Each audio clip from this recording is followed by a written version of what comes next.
Hey guys, this is Glorious Brew at another episode review of The Last of Us.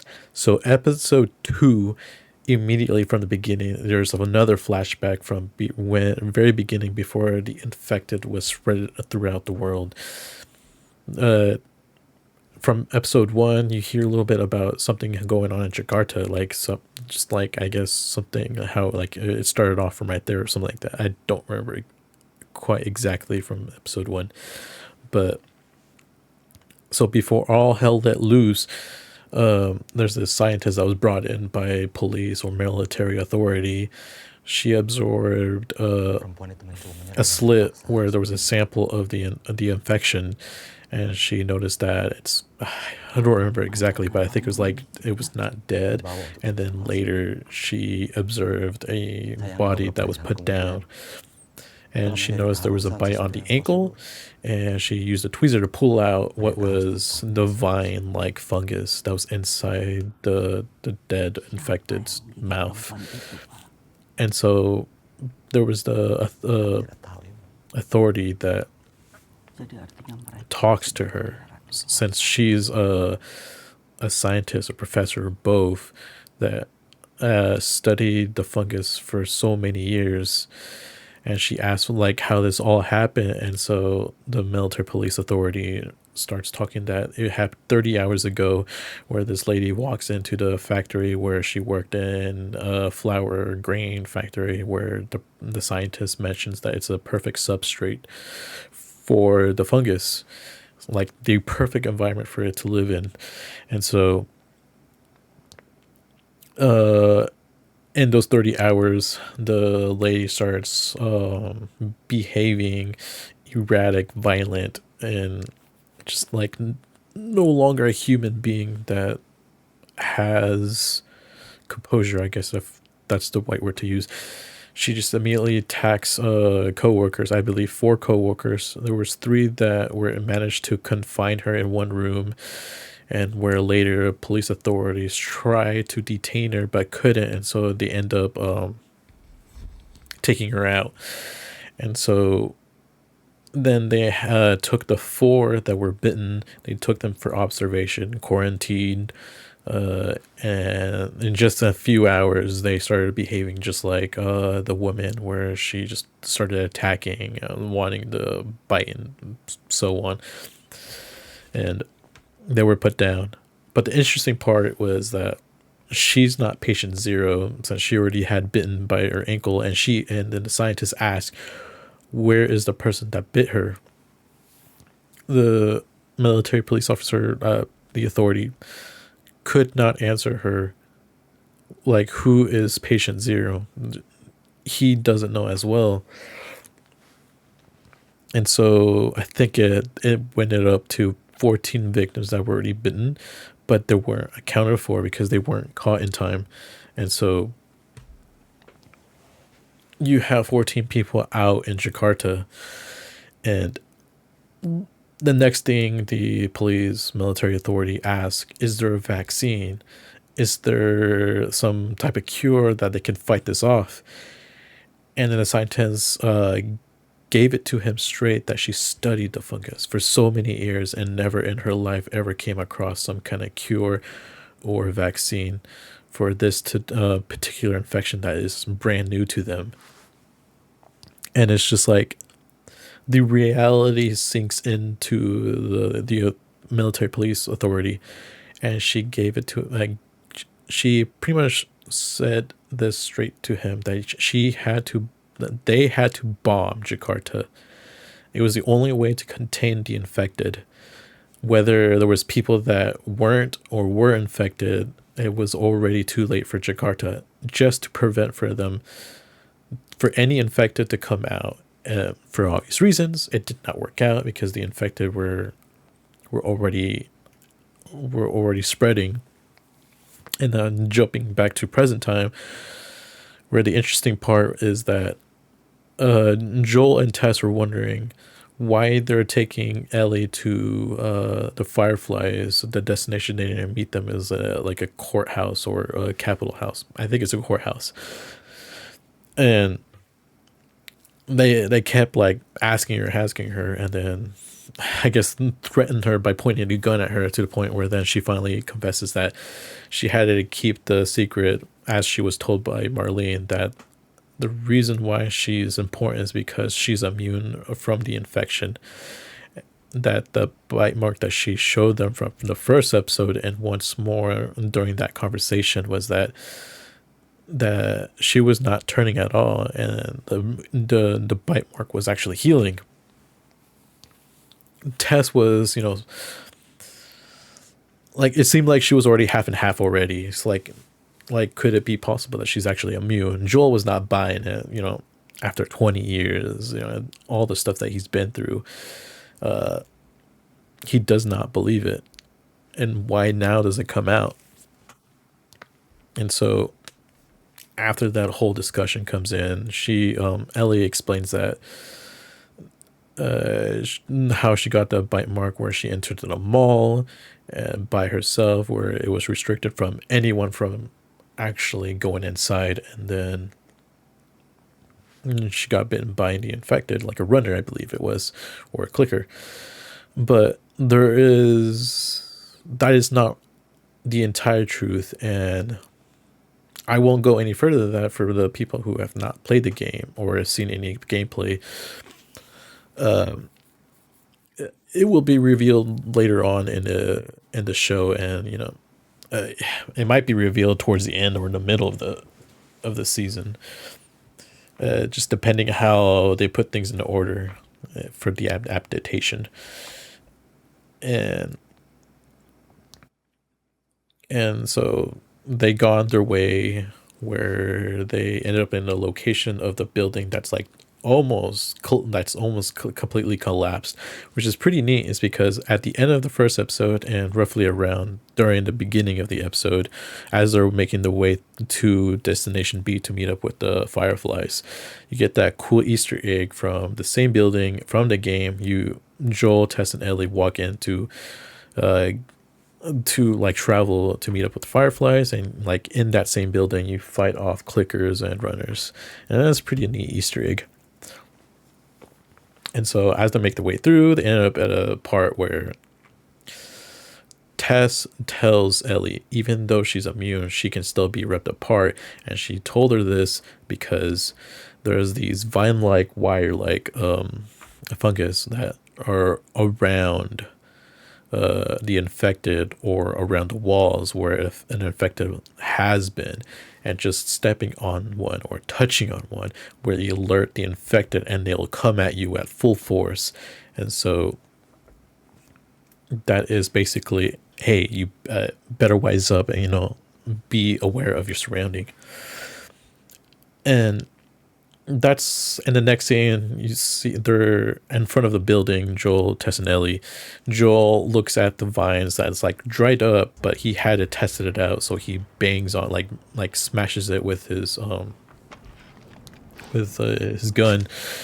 It just turned to dust, and I guess that is one way to test it out, which is pretty brave, because if it was still fresh, a horde of infected comes in, and there's all this foreshadowing of, like, stepping on one, or like just killing an infected alone would bring them in. And so they went into this building. Things get a little crazy because they run into clickers, and clickers were like these bad echolocation. They behave like bats, where they only act if they hear any sounds that different around from their surrounding. And so you see this scene where, or if you have seen the show, there's a scene where Joel, Tess, and Ellie are quiet as much as possible, and you just see this clicker just like making sounds and moving just like slowly and erratic.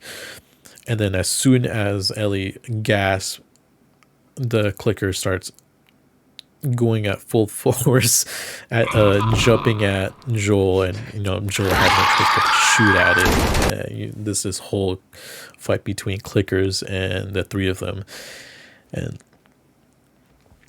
by the end of the fight, Joel sees Ellie with another bite mark, and he's just like staring at it, and he's still in disbelief that she's immune to it.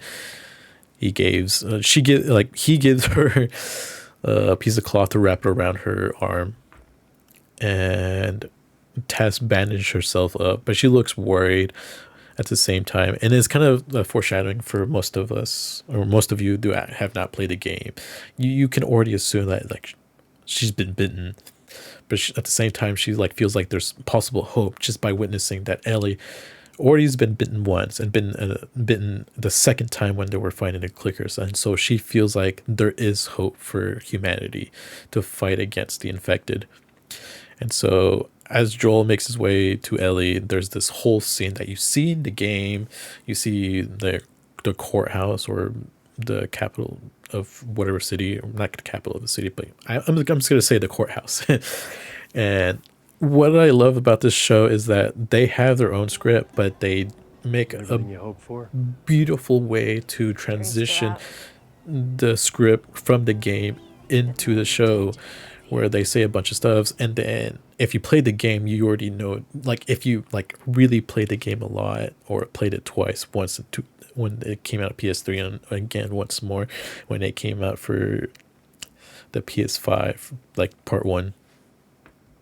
And it's just it just transitioned buttery smooth. And so the next part, they're in the Capitol, inside the building. They find out that the butterflies, the fireflies, are dead, and the the difference between the game and the show. In the show, the fireflies died because one of them or a few of them were infected, and they killed them each other off. And then like there may be the assumption that the last person that had the gun shot himself because he was already infected. And then Tess behaves erratic. She freaks out looking for a map or some kind of hint where the fireflies will be, where the base camp is, and she finally reveals she's been bitten. And then one of the firefly that were infected was, not completely dead, wakes up, and then Joel goes through the kill, shoots in the head, but the vines that are popping out of its hand was still like alive. So basically, as soon as it stopped moving or and whatnot, the infected were alerted and they start running with full force, coming at their direction. And then you have Tess begging for Joel to take Ellie to Bill and Frank, and that she has like that there has to be some kind of like responsibility, not responsibility, I can't find the right word, but some kind of some kind of relationship, or I can't find the right word, but like basically had Joel take Ellie, and they leave the building. And now the difference between the game is where same thing happens, is Tess is still bitten, but Fedra soldiers are coming into the building, because in the first episode they meet up with one Fedra soldier. Joel kills that person, but in the game there's 3 of them. They kill them off as soon as they find out Ellie is infected. The game, it was your choice to like fight a few of them or just keep running away. And so it made sense in the game that there was Federal soldiers that were coming at them, and Tess fend them off as much as she could, but eventually she died from the gunfight. In the show, she sacrificed herself by dumping gasoline grenades and causing an explosion to get rid of as much or all of the infected that made their way inside the building, which is, I think, is pretty cool. And now another thing that the show did was they didn't use the idea of spores. And like in the game, spores were like contained in certain areas where you had to wear a mask and just to avoid from being affected. And that worked in the video game world, but it made sense that the adaptation did not take that idea. Even though in the video game world, the the fungus vines, they were there, and you can step on them, and things would be fine. You wouldn't alert any infect or anything. That the main point was basically just to make the game interesting, fun, a little challenging. It was like maneuver through the spore wearing your mask, and fight through the infected and whatnot. Meanwhile, like maybe also fighting a few bad people that were wearing their own masks. And there's that part. And the show, they they only fought one Predator soldier, and there was none were alerted that were also outside. So it's like it was this part of what the show did was the best thing they could do. Where instead of Predator soldiers like taking out Tess, it was the infected running inside, and Tess decided to sacrifice herself to give a chance for Joel and Ellie to run away. And there's my take on that. And so another interesting part is that instead of Joel taking Ellie to Tommy and like making their direction to Tommy's, they're going to Bill and Frank, where in the game a little Bill a little more, but I guess I shouldn't say too much just for the people who have not played the game or seen the game, just because Bill's an interesting character, and I'm looking forward to see what Bill would be like in the adaptation, and as well as Frank, because I probably should stop because I won't say anything about Frank, but yeah, that's my review. And sadly, like, this is my third take making this video, and I wanted to make a reaction video, and I guess I should like work out small clips, and I have not yet pick out clips that won't get me copyrighted. And sadly, I guess I could just pick out clips from YouTube and just see if that works out for next time, because it bums me out just playing a few clips that are with no sound. And the last two takes I did was just opening the app that shows the show. I'm just being careful from not being copyrighted. But yeah, I kind of just scrolled through the entire episode, and I guess that was just frowned upon. That's on me. I have an idea, and I don't know if it's gonna work, because I'm kind of just like a Discord watch party, and I don't know if that's frowned upon, and it probably is, but who's gonna know? But let me know through the comments if that might be a good idea. I'm still wondering how I'll do it, and I don't know if you guys will have some ideas. It's probably about time I should make my own Discord community, just so we can all interact with each other and spend some time, send some memes and whatnot. But anyways, thank you guys for watching the video. If you liked the video, I love making these reviews, because comparing the game and the show is pretty cool, and what the show did is pretty creative. But yeah, if you liked the video, give it a like, as it'll help me grow and this video, and help this video grow as well. And don't forget to subscribe, and we won't miss out on any fun videos I like to make. And hopefully there's some progress on my edit skills. And so I guess the next thing I'll be doing is streaming Dead Space. I'm forgetting names of stuffs I want to do. I'll be streaming Dead Space real soon, as coming out the end of this week, and can't wait for that, as well as the new episode of The Last of Us on Sunday. So yeah, catch you guys later, and bye.